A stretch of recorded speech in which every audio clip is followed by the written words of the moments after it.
Selamat pagi dan salam sejahtera di dalam kasih Tuhan Yesus Kristus. Mari kita berdoa sebelum kita mendengar renungan pagi hari ini. Kami bersyukur karena rahmat, kasih setia, dan pertolongan Tuhan, serta berkat yang menyertai sepanjang malam hingga pagi hari ini. Kami nikmati hari yang baru dengan segala berkat-Nya, dan sukacita dari sorga berlimpah bagi kami. Karenanya dipuji dan ditinggikanlah nama-Mu. Saatnya kami membawa hati kami untuk masuk ke dalam kebenaran firman. Roh Kudus, Engkau yang memberikan hikmat pengertian, berkat-Mu dicurahkan bagi kami. Dalam nama Tuhan Yesus, amin.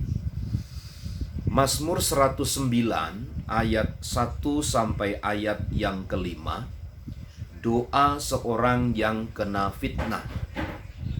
Untuk pemimpin biduan Mazmur Daud. Ya Allah pujianku, janganlah berdiam diri. Sebab mulut orang fasik dan mulut penipu ternganga terhadap aku. Mereka berbicara terhadap aku dengan lidah dusta. Dengan kata-kata kebencian mereka menyerang aku dan memerangi aku tanpa alasan. Sebagai balasan terhadap kasihku, mereka menuduh aku sedang aku mendoakan mereka. Mereka membalas kejahatan kepadaku, ganti kebaikan, dan kebencian ganti kasihku. Kedudukan orang-orang yang percaya kepada Tuhan ada kalanya berbanding terbalik seperti yang kita harapkan.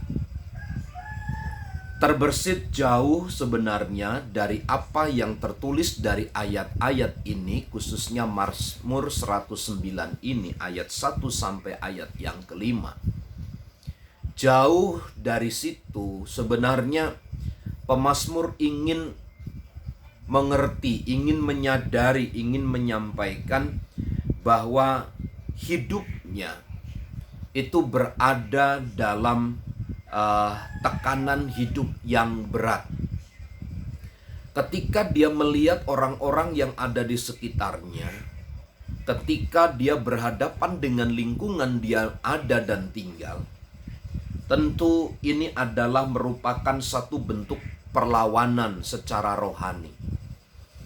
Tentu ada pembedaan antara orang percaya dan tidak percaya kepada Tuhan. Selalu pihak-pihak pembenci, orang-orang yang tidak suka, oknum-oknum yang tidak senang, itu bukan karena melihat kita secara fisik, tetapi dasar yang dibangun oleh orang tersebut itulah kadang-kadang yang jadi pusat kebencian. Bukan secara fisik kita yang dibenci, tetapi oknum di balik pribadi kita itulah yang dibenci. Yang saya katakan adalah kepercayaan. Saat kita tinggal di dalam Kristus dan hidup seturut dengan kehendak firman, selalu saja ada pihak-pihak yang menentang. Ada oknum-oknum yang tidak senang. Ada dosa yang selama ini tertanam, bercokol dengan rapi, tersusun dengan rapi di dalam hidup kita. Ketika kita mengikut Kristus, kita menanggalkan semua, maka dosa itu akan bekerja dengan sekuat tenaga untuk mengambil alih kembali hidup kita. Nah, kembali kepada Mazmur pasal yang 109 ini, hidup dari orang percaya seperti pemazmur Daud ini selalu menghadapi serangan, selalu menghadapi bantahan, selalu menghadapi kejahatan, selalu diperbincangkan oleh orang-orang fasik. Dan ini merupakan bagian yang tidak pernah lepas dari kehidupan kita yang percaya kepadanya. Selalu ada pihak-pihak yang menentang ketika kita tinggal di dalam kebenaran. Karenanya janganlah kita berputus pengharapan.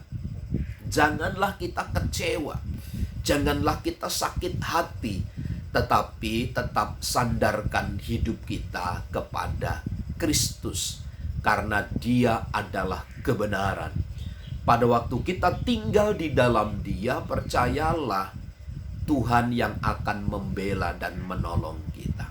Bagian kita adalah melakukan bagian kita.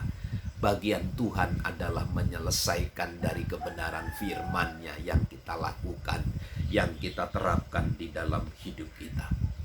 Tetaplah berbuat kasih kepada orang-orang yang menentang kita.